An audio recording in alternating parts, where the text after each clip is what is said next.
Oman breaking ന്യൂസിലേക്ക് സ്വാഗതം. ഒമാനിലെ വിവിധ വാർത്തകൾക്കായി ഈ ചാനൽ സബ്സ്ക്രൈബ് ചെയ്യൂ. ഗാസ മുനമ്പിനെതിരെ ഇസ്രായേൽ നടത്തുന്ന തുടർച്ചയായ ആക്രമണത്തെ ഒമാൻ ശക്തമായി അപലപിച്ചു. പ്രത്യേകിച്ചും ഖാൻ യൂനിസിലെ നാസർ മെഡിക്കൽ കോംപ്ലക്സിൽ മെഡിക്കൽ ദുരിതാശ്വാസ മാധ്യമ സംഘങ്ങൾക്ക് നേരെയുള്ള ഏറ്റവും പുതിയ ആക്രമണത്തിൽ മനുഷ്യാവകാശ പ്രവർത്തകരെയും സൗകര്യങ്ങളെയും മനഃപൂർവ്വം ലക്ഷ്യമിടുന്നത് അന്താരാഷ്ട്ര മാനുഷിക നിയമത്തിന്റെ നഗ്നമായ ലംഘനമാണ്.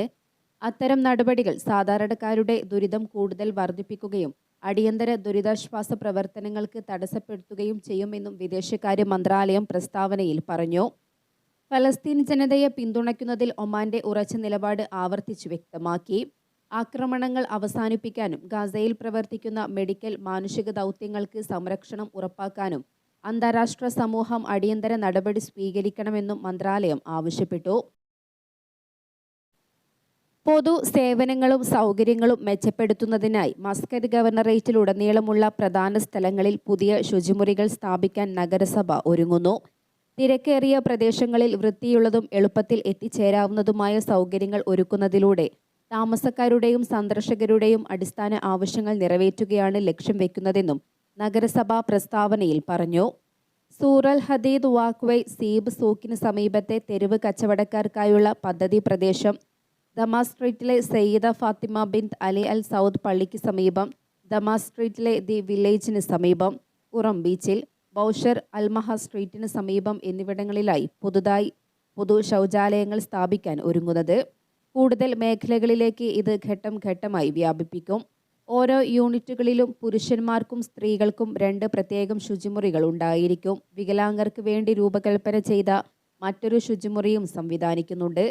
നഗരത്തിലെത്തുന്നവർക്ക് വേണ്ടിയുള്ള അടിസ്ഥാന സൗകര്യങ്ങൾ മെച്ചപ്പെടുത്തുന്നതിനും ജീവിത നിലവാരം ഉയർത്തുന്നതിനുമുള്ള മുനിസിപ്പാലിറ്റിയുടെ പ്രതിബദ്ധതയാണ് ഈ സംരംഭത്തിലൂടെ പ്രതിഫലിക്കുന്നതെന്നും നഗരസഭ അധികൃതർ അറിയിച്ചു.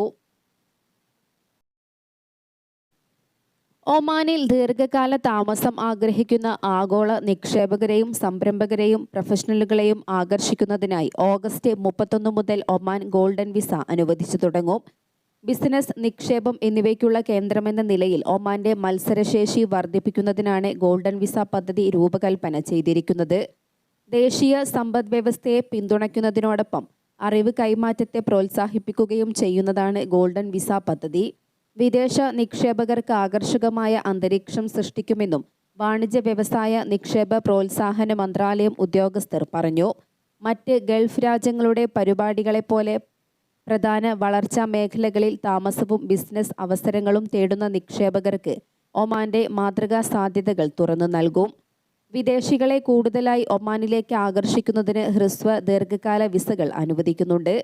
നിലവിൽ ഒമാനിലെ വിസകളെ 4 പ്രധാന വിഭാഗങ്ങളായി തിരിച്ചിരിക്കുന്നു: resident sponsored, resident unsponsored, visit sponsored, visit unsponsored. ഏറ്റവും സാധാരണമായവയിൽ എംപ്ലോയ്മെന്റ് വിസകളാണ്. ഇത് വിദേശ പൗരന്മാരെ ഒരു പ്രാദേശിക സ്പോൺസറുടെ കീഴിൽ ഒമാനിൽ താമസിക്കാനും ജോലി ചെയ്യാനും അനുവദിക്കും. ഫാമിലി ജോയിനിങ് വിസകൾ താമസക്കാരുടെ ഇണകളെയും കുട്ടികളെയും ഒമാനിൽ താമസിക്കാൻ അനുവദിക്കുന്നു. അതേസമയം സ്റ്റുഡന്റ് വിസകൾ ഉന്നത വിദ്യാഭ്യാസ സ്ഥാപനങ്ങളിൽ ചേർന്ന വിദേശ വിദ്യാർത്ഥികളെ ഉൾക്കൊള്ളുന്നതാണ്.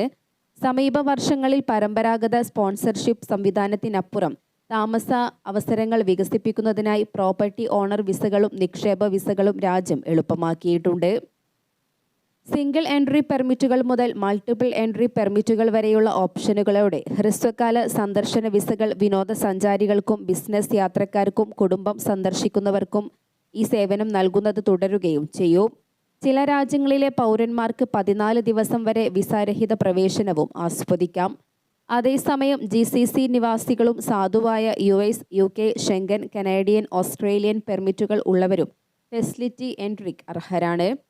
വരാനിരിക്കുന്ന ഗോൾഡൻ വിസയോടെ ആഗോള നിക്ഷേപ പ്രവണതകളുമായി ഒമാൻ ചേർന്ന് നിൽക്കുന്നതിൽ മറ്റൊരു ചുവടുവെപ്പ് നടത്തുന്നു.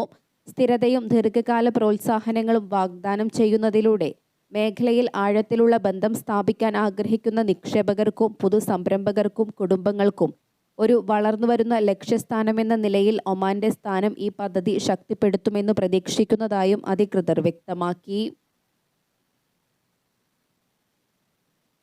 ദാഖിലിയ ഗവർണറേറ്റിലെ അൽഹംറ വിലായത്തിൽ മലമുകളിൽ നിന്നും വീണ പൗരനെ റോയൽ ഒമാൻ പോലീസ് ഏവിയേഷൻ വിഭാഗം രക്ഷപ്പെടുത്തി. ഇയാളെ നിസ്വ റഫറൻസ് ആശുപത്രിയിൽ പ്രവേശിപ്പിച്ച് ചികിത്സ ലഭ്യമാക്കിയതായും പോലീസ് അറിയിച്ചു.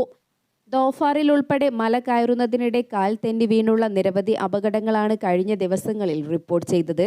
സുരക്ഷാ നിർദ്ദേശങ്ങൾ പാലിക്കണമെന്നും ആവശ്യമായ മുൻകരുതൽ നടപടികൾ സ്വീകരിക്കണമെന്നും അധികൃതർ ഓർമ്മിപ്പിച്ചു.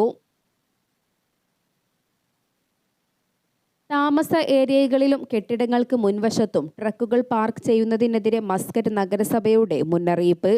താമസക്കാർക്ക് ബുദ്ധിമുട്ടുണ്ടാക്കുന്നതും നഗര സൗന്ദര്യത്തിന് കോട്ടം തട്ടുന്നതുമായ പ്രവർത്തനങ്ങളിൽ നിന്നും ആളുകൾ മാറി നിൽക്കണം. ട്രക്കുകൾക്ക് മാത്രമായുള്ള പാർക്കിംഗ് സംവിധാനങ്ങൾക്ക് നടപടി സ്വീകരിച്ചു വരികയാണെന്നും മസ്കറ്റ് നഗരസഭ അറിയിച്ചു.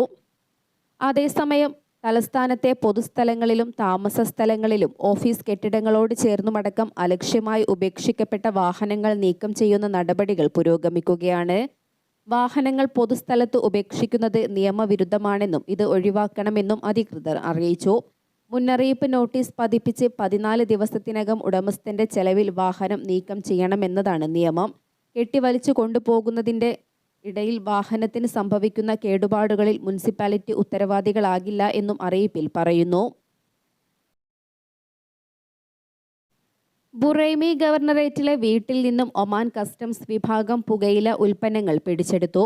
കംപ്ലയിൻസ് ആൻഡ് റിസ്ക് അസസ്മെന്റ് വകുപ്പ് നടത്തിയ റെയ്ഡിലാണ് 5831 പാക്കറ്റ് സിഗരറ്റുകളും 3460 കിലോഗ്രാമിലധികം പുകയില ഉൽപ്പന്നങ്ങളും പിടിച്ചെടുത്തതായി സിവിൽ കസ്റ്റംസ് വിഭാഗം അറിയിച്ചത്. വാദി ബനി ഖാലിദ് വിലായത്തിന്റെ മുഖച്ഛായ മാറ്റുന്നതിനുള്ള വികസന പദ്ധതികൾ പുരോഗമിക്കുന്നു. പുതിയ പാതകൾ, പാർക്കുകൾ, വിനോദസഞ്ചാര കേന്ദ്രങ്ങൾ എന്നിവ വികസിപ്പിക്കുന്നതിനായി 24 ദശലക്ഷം റിയാലിന്റെ പദ്ധതികളാണ് നടപ്പിലാക്കുന്നത്. 13 ദശലക്ഷം ചെലവ് വരുന്ന വാദി ബനി ഖാലിദ് അഖബ റോഡ് പദ്ധതിയാണ് ഇതിൽ പ്രധാനപ്പെട്ടത്. ഗതാഗത വാർത്താവിനിമയ വിവര സാങ്കേതിക മന്ത്രാലയമാണ് ഇത് നടപ്പിലാക്കുക. മനാഖിനെ മുസായുരുമായി ബന്ധിപ്പിക്കുന്ന 9 കിലോമീറ്റർ റോഡ് 25% പൂർത്തിയായിട്ടുണ്ട്. അടുത്ത വർഷം അവസാനത്തോടെ ഇത് തുറക്കാനാകുമെന്നാണ് പ്രതീക്ഷിക്കുന്നത്. എളുപ്പമായ കണക്ടിവിറ്റിയും മെച്ചപ്പെട്ട സാമ്പത്തിക ടൂറിസം പ്രവർത്തനങ്ങളും ഇത് വാഗ്ദാനം ചെയ്യുന്നു. ഇതോടെ ഇന്നത്തെ വാർത്തകൾ അവസാനിക്കുന്നു. പുതിയ വാർത്തകളുമായി വീണ്ടും കാണുന്നതുവരെ നന്ദി, നമസ്കാരം.